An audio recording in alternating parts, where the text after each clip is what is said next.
Bakir Bayke mağa dedi eşitten ayttılar. Toko mağa söz kelgende gençime göz süyleybiz. Anam men entenle birini zakas kılıp koyayım. Men müzdağım bolayım. Oşolurdu bilseniz de berdi. Ana kaysılır desem canımı söktü depçe. Ana şu Bakir Bayke ırda odakta öyle istettiler mi?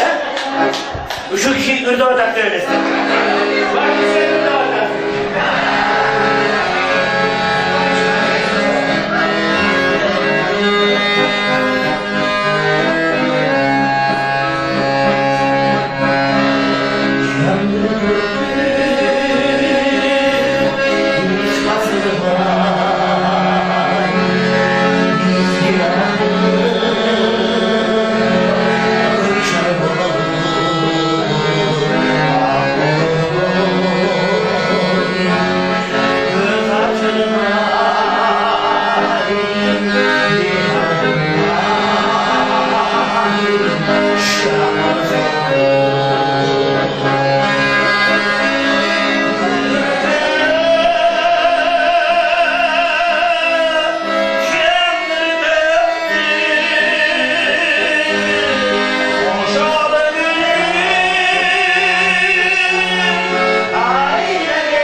Yaşlı